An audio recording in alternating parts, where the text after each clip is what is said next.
Welcome to Lymphatic Insight, your go-to podcast for unlocking the secrets of optimal health through the lens of the lymphatic system. Kindly sponsored by Flowpresso and Flow at Home products. Each episode features enlightening conversations with leading experts as we dive deep into the vital role of the lymphatic system. Tune in and discover how enhancing your lymphatic system can elevate your entire well-being. Welcome to the Lymphatic Insights podcast. Today I have the pleasure of speaking with Dr. Jeff Drobot. He is one of the founders and medical directors of the American Center for Biological Medicine. Dr. Drobot graduated from the University of Calgary with a degree in exercise physiology. He then pursued a doctorate from the National College of Naturopathic Medicine in Portland, Oregon. He is regularly sought out by organizations and elite athletes, and his supplement line, Peak Bio, is utilized by the best coaches and practitioners in the fields of health and fitness. Dr. Drobot is a leading authority in the fields of European biological medicine, chronic and autoimmune disease treatments, detoxification, hormonal imbalance correction, and customized sports medicine and nutrition programs. His love of medicine has evolved into a vast clinical focus, treating men and women and children from the youngest to the oldest. He regularly travels the world, attending seminars, educating others, and considers himself blessed to be able to spend time with the most talented people in medicine. Well, hello everyone. Thank you for joining us at Lymphatic Insights. I'm excited to have a dear colleague of mine that I've known for a number of years, Dr. Jeff Drobot, join us. Thank you for coming on. Thanks for having me. Well, we always start off with a little bit of a get to know you. So what's a fun fact about you that most people probably wouldn't know? Wow. I'm Canadian. I guess that's the most fun fact. People are always like, well, how did you end up in Arizona from Canada? And the answer is always snow. So, I mean, we're just going to say that's like, there's a lot of fun facts, but that's why I'm here. It prefaces the rest of the conversation. Well, thank you for sharing. So just to give everyone a bit of a background, I've known Dr. Drobot for, must be about 15 years centuries. Now. 16, yeah. Seems. First time I met him I remember I was at that conference and you tapped me on the shoulder and you turned around and said to me, I want you to come to my clinic and assess what we're doing. And then I've spent many a year teaching there, which has been a huge opportunity. And you've even helped me through a journey in my own health, which I was incredibly grateful for and was pivotal to my well-being of the future. So I'm always grateful. And then, of course, you were really the driver behind Flowpresso. You were the one that pushed me to head out and try and create something that would make life a lot easier in clinic. So thank you for being my inspiration. Absolutely. And today I want to talk a little bit about what you challenged with me on that day. But firstly, how about we talk about your understanding? Like, you've had a lot of background in health and you've got quite an incredible clinic at the, now you're not calling it the American Center for Biological Medicine anymore. It's really called the Biomed Center in Scottsdale, and the Biomed Center in Rhode Island too. So it's the other one was too long, right? It became people couldn't put it all together. So it's got a real biological medicine approach, which is phenomenal. But so you've had a real good understanding of the lymphatic system for a very long time, as long as I've known you, and probably many years prior. So, if you could provide your key insights on how important the system is for the body, what would you say? I mean, so this was 20 some years. When I first started doing, assessments before Whoop bands or like any of that stuff, like my goal was always to get performance. It wasn't medicine. It was always to look at athletic performance, and happened to go to medical school and then translated it into it. But looking at biology and physiology, you always wanted to find global systems that could get you maximum performance, right? And if you could get a sick person that can perform better gets to health, and a healthy person that can perform better gets to sport. And it's it keeps going, but you need to get some extra activity out of that. And I always ran up against this concept of like, you can't keep adding things without being able to deliver the package and then get something away, right? Like the body is a closed system. if we keep adding something into a closed system, pretty soon like cells just burn down. So when I would go to Europe and they would do, biological terrain assessments and they do all these unique things, we could never we could add in these supplements and we could do these detoxification therapies, but there was a big system that I was really interested in besides the nervous system, which was a lymphatic system. And they really did focus on that in Europe with like Vater's lymphatic massage. And I was like, okay, this stuff is good, but like I need it to be faster, and people were like, and I need it to be automated. And that's always the way that I work, like I'm trying to add this stuff in. I need this oil change to happen pretty quickly, right? Because I need to get this old crap out and I need to deliver. And there was homeopathic drainage therapies and I was really into like a lot of German remedies. And so the lymphatic system, like when I started researching it, because there was these German guys were like, learn the lymphatic system. And we didn't do any of that in North America. So there wasn't a whole bunch of English books. But then when I started doing thermographies and more biological terrain assessments, you just realize like I can't work without working that system. From a medicine perspective and a performance perspective, if I don't have that system working, it makes the results that people travel long distances for unattainable for me. Thank you for sharing that. That's very appropriate to, as you know, my teaching. And the hard thing was, how many of you are there? Because in medicine, like what we don't have is we don't have you have gastroenterologists, but you don't have a lymphologist that's a lymphatic specialist. So like, again, these concepts in Europe were very well understood. And there was 10 of you guys, like gypsies, right, that would travel around. And then like, there wasn't any way that I could see that you could get specialists. Like it was really difficult. Massage therapists, like it was a bunch of different training to do it. And I'll still go and say it's even more important now as the environment has gotten worse and like digitalization has paralyzed lymphatic systems. Nothing runs organically. There's no day or night anymore. There's just noise, more noise or less noise. But like the lymphatic system, and we know the glymphatic system drains at night, but only if you're not digitally irritated and in a deep sleep. Show me that person. So the needed for specialists or tech has exploded now to the point that if you want to have a long life of cognitive like sharpness, you better drain that oil system, because the digital world and environmental pollution, which again nobody's getting away from, is not going to get any less in the next 50 years.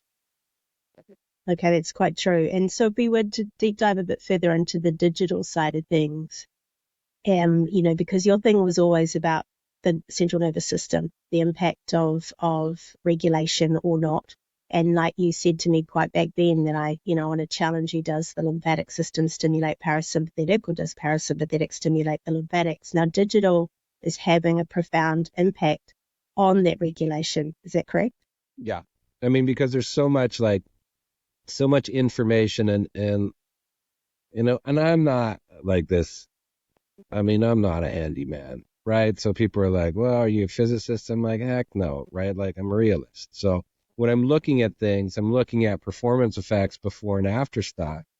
And we just know that like technology back in those days that didn't have 24 hours would even affect it. I mean, I was a kid and you were told to stay 6 feet back from a TV. Remember that? People were like, that never happened. I'm like, you're a liar, right? Because every parent told you, get back from the TV. They didn't know why they were doing that. But you weren't standing in front of microwaves. You weren't getting in front of TVs. And that was just a little bit of output. That wasn't something running continuously for 24 hours because, again, like all of a sudden, everybody went through this grounding motion where they're like, or movement, where people like had a better sleeping on rocks than you did in your own bedroom. And again, Europe knew this a long time ago. They would ground their beds into the dirt because they knew like they would get better sleeps. And nervous systems, again, need to be quiet, right? At night is supposed to be quiet for lymphatic systems to run. And that nervous system really is going to dictate, like, that is the reptilian part of your brain. as humans, we're not getting rid of that.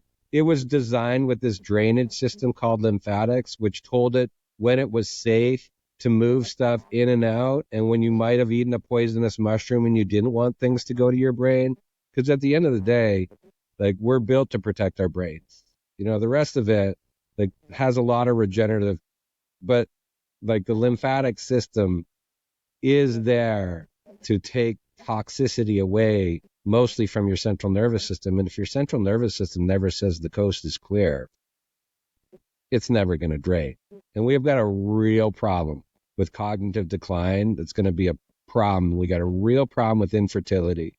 And nothing in your body says that it's safe to do anything. So then we don't get any of this drainage and regeneration.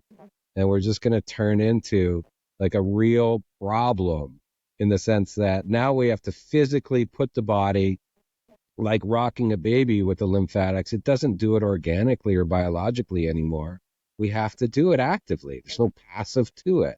So in medicine, some things happen that irritate somebody's nervous system, and some things happen directly on the lymphatic system. And if those two global systems don't move or can't move, you're not really going to get anything at the second level, because they sit at the first level. They're 1 and 1A, and the rest of cardiovascular systems and digestive systems, all those sit below that, because they depend on those master computers to either tell them to do something or don't.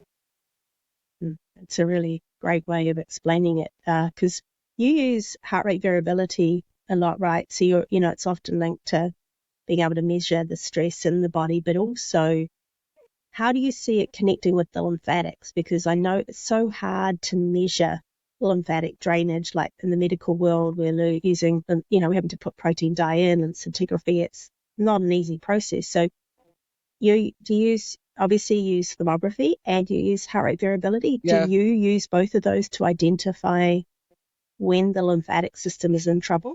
Yeah, because you can use, like, when you see lymphatics that are hot or irritated, you can just assume they're not draining.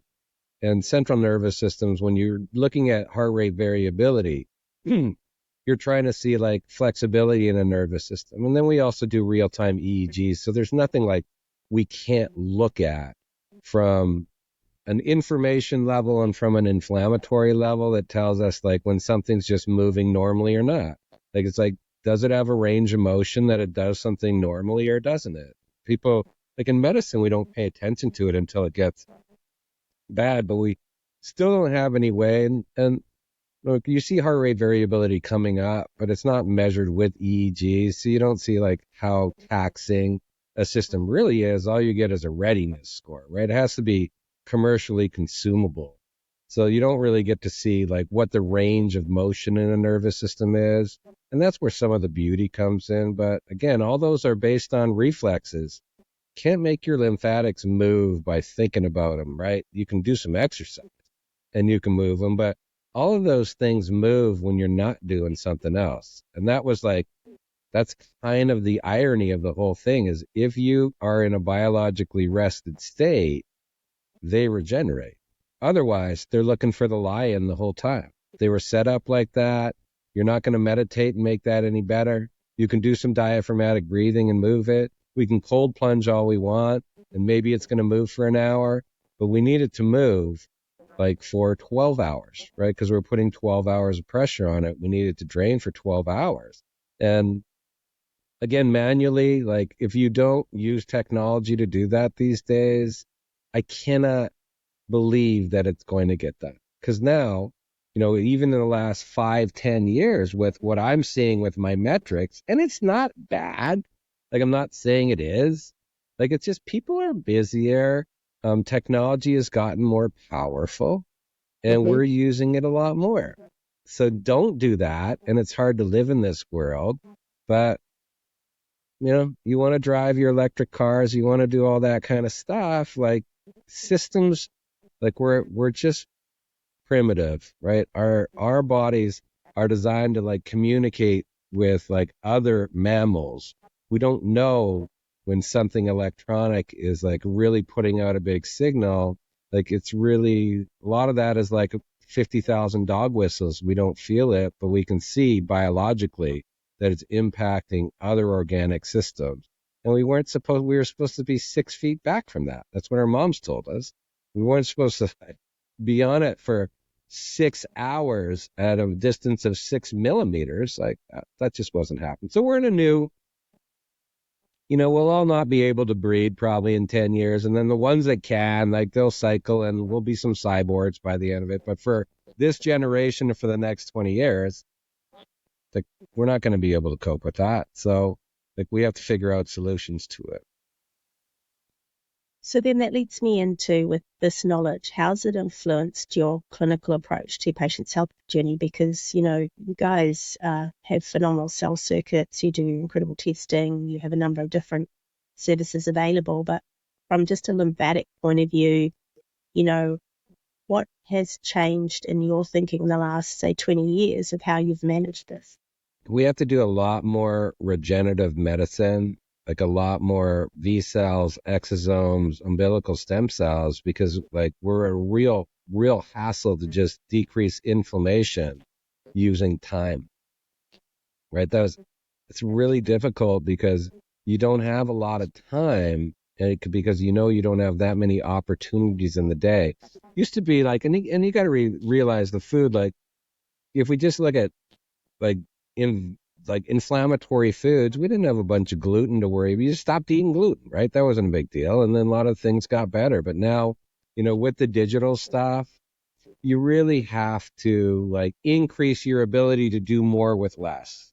And so we're still doing lymphatic drainage, but yourself, like people are like, well, I want to do that 5 days a week. And you're like, look, you can't.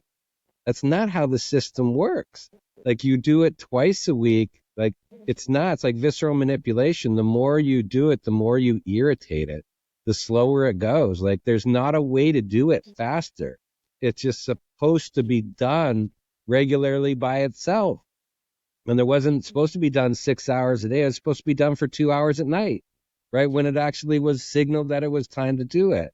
So you have to create an advantage now, because physiologically, we haven't done it for 25 years since we started doing that, and there's no way to expedite that part of it. They just really, you know it way better than I do. There's no way.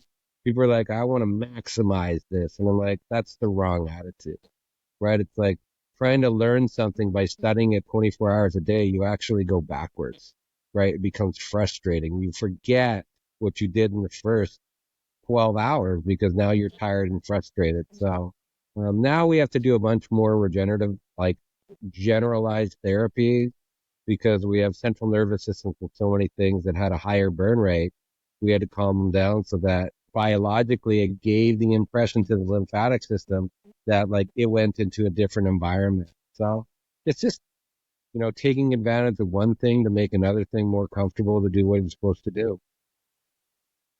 And of course, one thing I found traveling to the United States a lot is that you don't see people out walking much, or in the garden or on the ground, or it's almost like it's a thing to do it. It's not like in New Zealand, we're always barefoot. We try to be outside.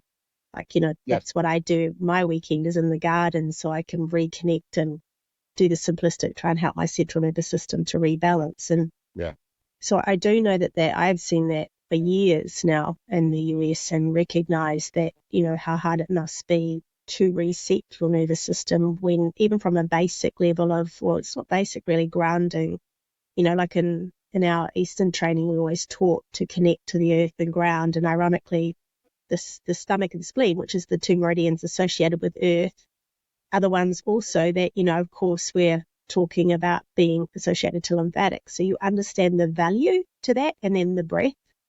And yet I'm finding that people are having to be educated to breathe again. They're being educated to they're buying the blankets and the grounding and that, but they're not even getting out on the earth. And I mean, I know we have what we call them critters here, like, and you've got to be mindful of, but still some of these basic, day-to-day life changes can be significant, right? For just even for those that can't afford to attend clinic. Well, the thing is, like, there was nothing that was good or bad.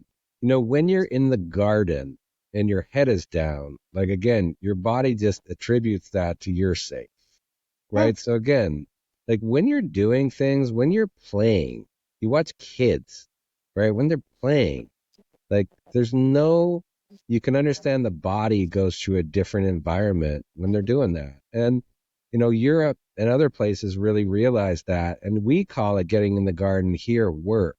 We call Yeah. riding a bike working out, right? But there was no play. Kids don't do that, right? Kids go get dirty. Like we know as mammals, like we've seen puppies. We know all these things. Like it's natural for mammals to go and like connect with stuff and just do stuff because it's like therapeutic. Every animal knows that. Every animal does it. In North America, we just attributed that to work or working out, that there was something that we had to do. And again, the good thing is you still, maybe not the real sad, I guess not the good thing is that the good thing is that kids still know to do it or want to do it. The sad thing is you never see them do it, right? Because we Yeah. can't let our kid just go to a park because somebody's going to kidnap them. Like we have play dates inside. It's just people have play dates playing video games. Like there's nobody over 45 that did that doesn't remember like being able to go ride the bikes with your friends. And in North America, we just pretend you can't do that anymore. So you don't, Yeah. right? So like you lose that. And if you don't do that as a child, you're not going to do that as an adult, right? You just don't understand the therapeutic value of it, of doing things and accomplishing things. You just look at them as things to do, right? They're not things you do for enjoyment. They're things that you like do for work. So maybe that's changing, as the newer generation, you see them doing diaphragmatic breathing, but you're like, you don't need to do that. You have that. You did that as a baby. You just need to not be so irritated, and that will do it by itself. I guess we can go learn it, but like, don't pretend like you're learning Chinese, like something new. Like, go look at any baby, they're doing it. You just unlearned it. So I guess it's Yeah. better that people are learning how to do it again, which is sad because you're like, look, if your shoulders are dropped and like your brain is happy and you have a smile on your face, you're just doing it, right? Like it's doing it by itself for a long period of time. And only when the lion jumps out or your brain goes in and you're tensing up, that's when you're not doing it. But it's very strange that people have to learn how to just do diaphragmatic breathing because their diaphragms have glued their internal organs under their rib cage because they think they're going to get hit by something. And all of that is like, of course, it's mental, emotional, but I mean, the world is busy and we think it's stressful and your body reacts to that. Yeah. Good point. So when we talk about your clinic, give us a little bit more insight into what goes on in there in a day. Like I remember when I went in, my first day was just full testing. I had a whole series of tests, and then you base the programs from there. And you've got the cell circuits, right, that you still do. So is that still the focus then? Yeah, the assessments so that, people bring in their blood work and they bring in conventional stuff. And then we kind of still want to run through systems of the body with our unique assessments. And then we find the weakest system. So we have a whole bunch of tech, designed to focus on areas or places using technology that we need to make the biggest impacts. So it's a lot of individualized medicine, but people fly in and they spend 5 days and recharge the batteries and do an oil change and release you back into the wild with more information and where the hole in the buckets are. And then you thrive, right? But it's hard because if people never get to see what the problem is, it's really hard to find the solution. Because again, all that people end up doing now is they just add more things on their life, which again, you could think of like a child, like kids have the best lymphatic and nervous systems because like they're very innate, right? They're just doing stuff when they're doing it. And when they're not doing it, like they're regenerating. That's why it's beautiful. And then we get taught that life is really serious. And so we just add things to do. And we end up with this huge to-do list and we're on the grounding mats. And then like we're going to try to go to sleep at 9:17 every single day. And we really regiment it, which again is absolutely the wrong thing to do. I understand why we do it because we're trying to undo something, but there's nothing like physiological about it. It's very artificial. And I think we'll figure out in time, like making like mammals do more things is called work. right? Letting a horse go and run in the field, like they just run, right? They do stuff, but we'll try to get back to more of that natural lifestyle. But now we have to use tech to emulate what was normally supposed to happen. So in that 5 days, people will just go through a whole bunch of innovative therapies that just reinforces the language that biological system would have, removing some inabilities of that system to do what they should normally.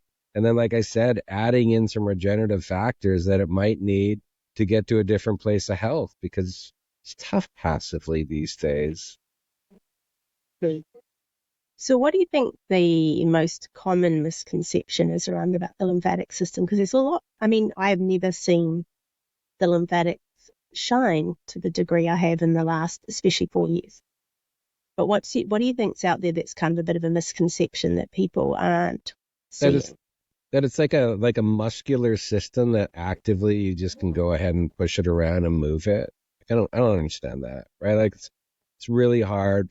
If you've ever looked at any assessments and you understand, if you just looked at the anatomy and physiology of it, you'd understand. You look at how lymphatic massage, where it's very light, it's very passive, it takes pushing, rebounders work, diaphragmatic breathing can work. But I think people like do these detoxes, like they crush it every day and they expect that you can actively do something. It's like reflexes, right? Try to get your knee reflex when you're thinking about it. Like it's never going to happen, right? Reflexes happen when they're just innate, right? They just go. And so lymphatic systems, they're always going to operate like that. You're never going to be able to do more of your brain stuff. When your brain isn't doing stuff, they move. And when your brain is doing stuff, they pause. Because they pause to make sure, like, are you in a good spot where it's comfortable and we can go ahead and circulate this stuff? Because we are going through a blood-brain barrier, right? That's why craniosacral therapy puts people to sleep. Visceral manipulation puts people to sleep, because when you're going to go access that and you can't chop the lymphatics off, when they're going through the brain, they have to make sure that nothing around is going to pass these guts, right? Because blood doesn't do that. Blood, your body will say, I'm going to filter that. But lymphatics, they've got to know the coast is clear. So unfortunately, we have this thinking that we can actively do that. And it's the complete opposite. They will happen when they think the coast is clear to happen. So I think at least people are understanding that the lymphatic system is extremely important, because it's one of the largest systems and it's by weight massive, like for your body. And so people are starting to at least say the word, and, lymphatic systems have kind of made them more important because the brain stuff is so bad out there that I think the awareness is starting to be more. Yeah, well, that is one great thing about it. It's building its own unique glory for the first time in my career that I've seen it ever have that. And so have you seen any latest research come out around? I mean, we used to talk about draining the brain, and the next minute we've got a glymphatics. Is there any research that you've seen recently that's I think pivotal? We're seeing lots of brain, as assessments become better, right? I certainly know that we do full brain TMS now. So you get to see a lot of infrared stuff, and you get to see indirectly how that thing is affecting it. Because the biggest lymphatic, the biggest organ that depends on lymphatics is obviously the brain. And people are really concerned with that. And that has brought all this stuff into highlight, because nobody cared about lymphedema. Oh, you get a mastectomy, you got lymphedema, it's not going to kill you. And now people are uh-oh. Right, we understand that there's a system that affects the most important organ in your body. And so when that thing starts to go and people don't know their name at age 60, we start looking at that regions and we start saying, oh, that's important. So I think most of the lymphatic stuff ends up being around the lymphatic system now and around the brain and central nervous system, because that's where the money is made. And I think you're starting to see some really good stuff that shows our brains are atrophying and degenerating at probably a quicker rate. And we're seeing more and more cognitive decline. And as we're seeing that, people are looking at that and, bringing about more and more information to say, like, we need to keep that organ flexible and pliable, and that glymphatic and lymphatic system is the only way to be able to do that. Yeah.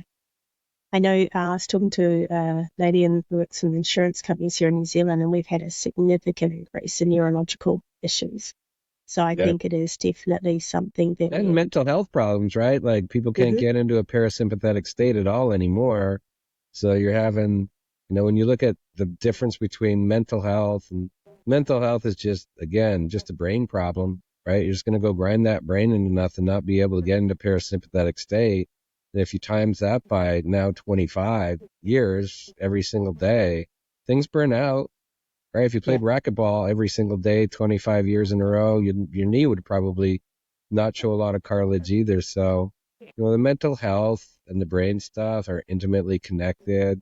Really problematic. Yeah, no, I agree. It'll be interesting to see. I did see some recent research that they have noticed that there is a connection between glymphatics and migraines. So we are certainly getting the science to catch up and validate what we kind of knew, but we needed some sort of validation, in the process, so that when we're talking about this stuff, people believe us, right? I think you need, I don't think there's anybody now that, Wi-Fi, I look at Wi-Fi, which is like secondhand smoke, right? And again, we're on Wi-Fi right now, so I'm cabled in. But you can see that this stuff, people changed their opinion of things a little bit more, that people are like, well, it can't, it's like secondhand smoke, doesn't really affect us. But then it's like, well, there certainly is a lot of insomnia around. Yeah. And so, people now, we're all smart, right? People now can say, we know that we're not supposed to have our computer, you're not supposed to smoke in your house anymore. People know you're not supposed to have your computers in your bedroom. They're getting it, right? They're putting two and two together and saying, I love this stuff, but I know this stuff affects me, right? It has a good and bad side to it. Yeah, unfortunately, we can't live with it, but we can't live without it. Yep. Is there any future developments or innovations in lymphatic health or technology that you're excited about? Have you seen anything come through more recently? Again, brain stuff is really interesting now. The brain stem, because if you reboot central nervous systems for lymphatics, if you get that rhythm back, which is hard to do, right? Because again, environmentally, it's working against you. So when you can put the brain in a different state, you get to see the whole lymphatic system kind of activate, which is kind of, sleep is supposed to do that. But I mean, again, it's hard to do it. Now we're starting to see there's a lot more tech can undo tech, I guess is what I'm saying. And we're starting to be able to put the body in more parasympathetic states, which can get those systems to learn and educate and run on their own. So I think that's probably going to be it's funny that you have to use something to get rid of something that did it. But it is what it is, right? Well, we're trying to enhance the outcome because, as you said earlier, and I think that's a great thing, people do try to meditate, but if you don't know where the reference point is to get to that state of bliss where you actually know, and I'll never forget that with the young female that we were doing research with who had major mental health issues, and her comment was to me after she'd been in flow presso, for example, that she said, I never knew what meditation was. I didn't know the point that I had to go to until I had flow presso, and then I now understand that maybe that's where I'm meant to go. And I think that's a challenge, like you're saying, because we're environmentally charged at all the time with stimulants. Yeah. That if we don't know what the reference point is, then how do we get to it? So it's a bit like, if you don't know what your dietary requirements are to actually change the function of your body, then you don't achieve it. It comes back to that knowledge is power to improve, right? Yeah, if nobody teaches you how to swing a golf club, you don't know what a golf swing is correctly, right? Correct. If you don't, people get it because they still go camping, like I said. You guys, when you go and play in a garden or rake leaves or do something, it was work, but somehow you feel like it was regenerative by the end of it. And so if you teach, if you put the body in a position, that's what flow presso does, you've had that for generations and generations and generations. Somebody just needs to do that to you. It's people that haven't been hugged forever, like they never forget.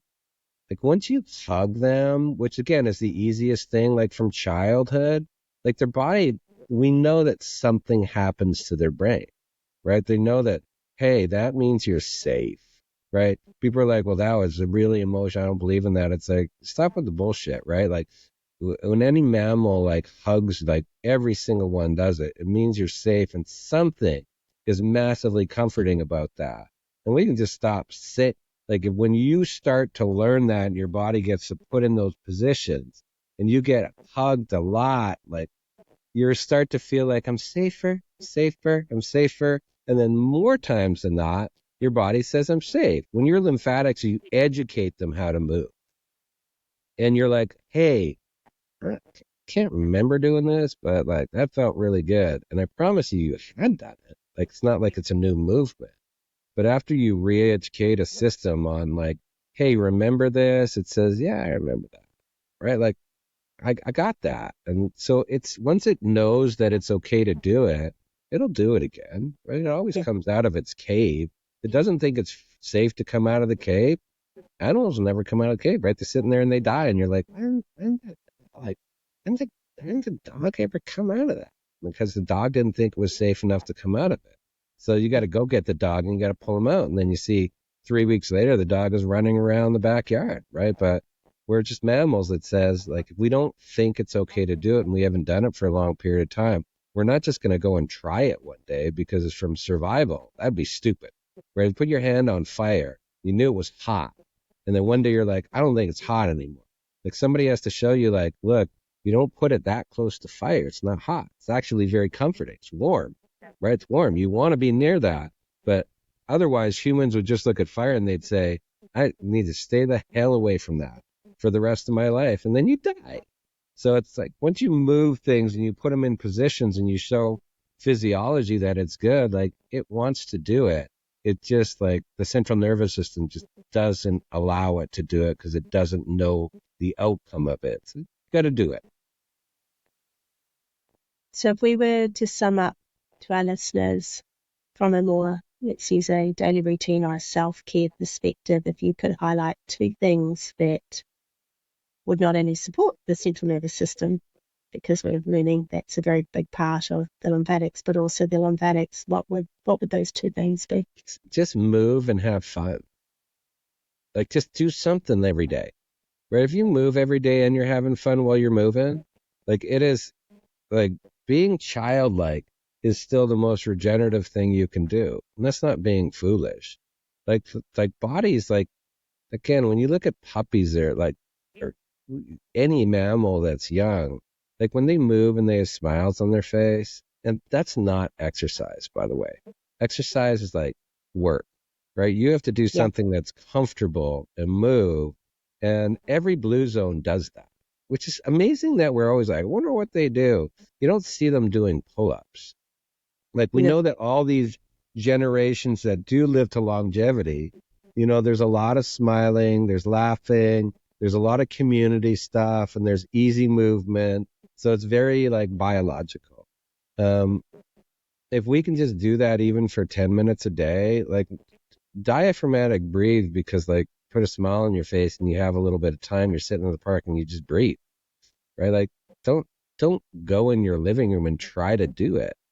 Like go outside and like let it happen. If it doesn't happen outside, then it's not going to happen in your living room, right? Like you have to go and get to that little kid where you're like relaxed, and everybody can learn that.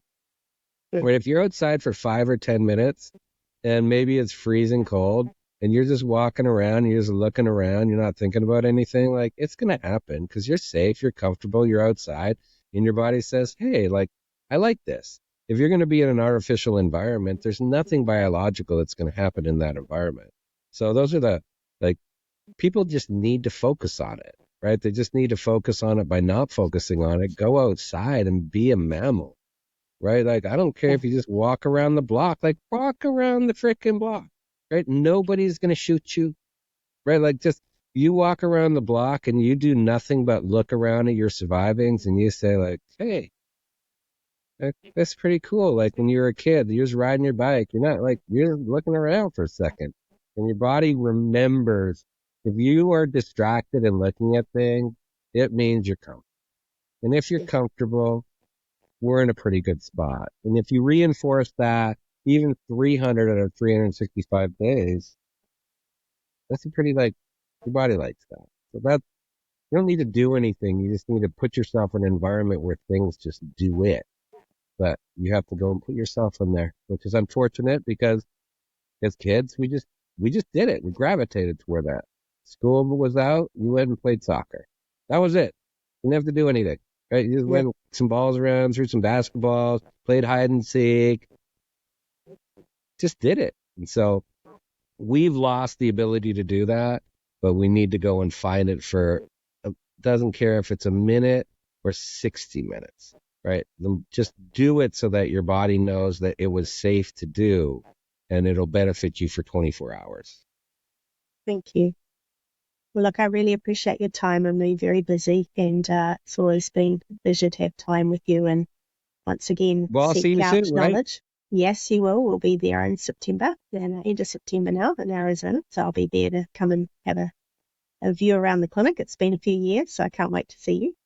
But thank you for your time, and I really appreciate you being part of the Lymphatic Insights podcast. Bye, guys.